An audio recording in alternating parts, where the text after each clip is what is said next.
can young people participate in devolution?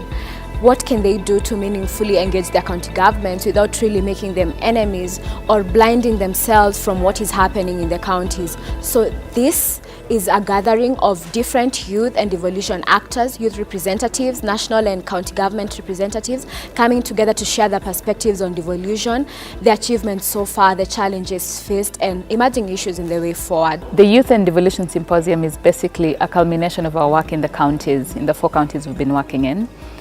We've brought together young people from different counties and a few policymakers to just sit in and have conversations around what has worked, what lessons we've learned on the ground regarding the work we have been doing the past 1 year, and what areas of intervention can we share for other partners and other players to be able to come in to support youth work and youth empowerment at the county level. So this is a culmination of the Tunaweza project that has been running for the last 1 year, and this has been a partnership between Ford Foundation and Emerging Leaders Foundation, and we've been engaging 4 counties which are Kericho, Migori, Uasin Gishu and Bungoma.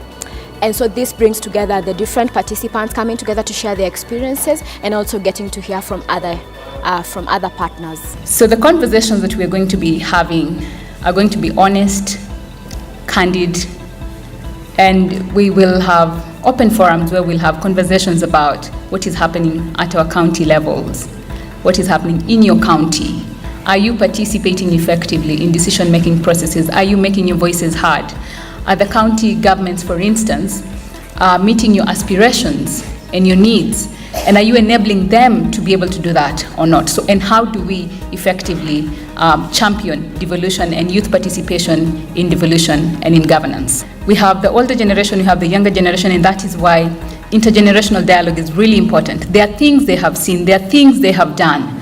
There's a life they have lived that we want to learn from and emulate from them. So the older generation who are here, thank you very much for making time to just come, share your story with us, share your journey with us, challenge us to be better individuals and better leaders. You are not going to be youth forever.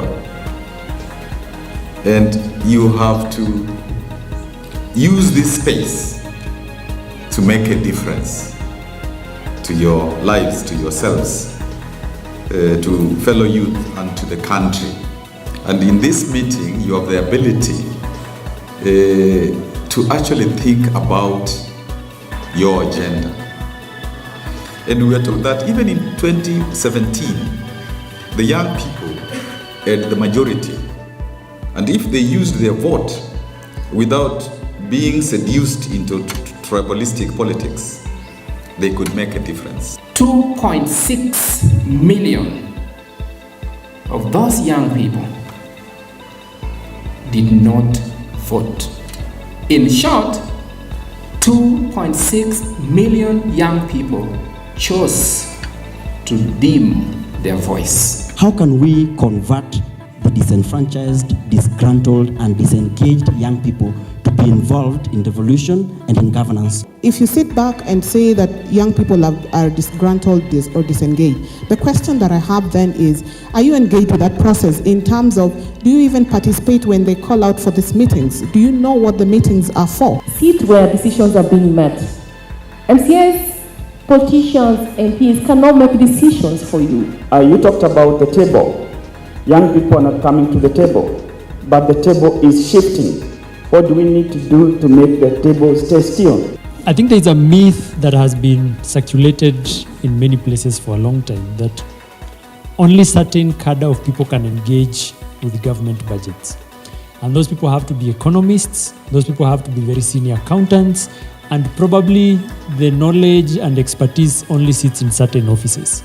So I would say that if you're thinking of engaging with counties, if you're thinking of engaging with the national budget, just know when the opportunities are opening up, be there, learn. The next time you'll do it better, the third time you'll do it better. By the fourth time, you'll be having a discussion at par with these institutions that are making these decisions. Be an advocate for civic education. The most basic civic education you can provide to another person is going to be able to encourage them to feel like they belong and will want to push for change by the little things that they do. If we do not take care of this demographic dividend, who are young people, especially below 40 years, who make almost 60% of the working population, it will become a demographic disaster very soon.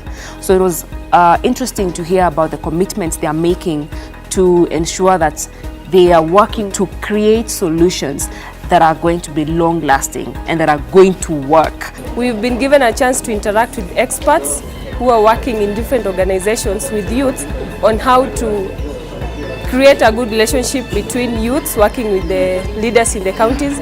So we've been able to share and engage more with them to give us the tips on how to effectively communicate with the leaders in the counties. So as young people from Garissa, what we have gotten from this particular entity today will help us in knowing how to directly engage with government and government entities, non-governmental organizations, donor entities, all other stakeholders. We will know how to engage with them, and from now on I know that young people from Garissa County will know how to tackle the issues the right way with the right entities, like the devolved system of governance, the county government, or even the national government, or other NGOs and stakeholders. I have learned that I'm not going to be a youth forever.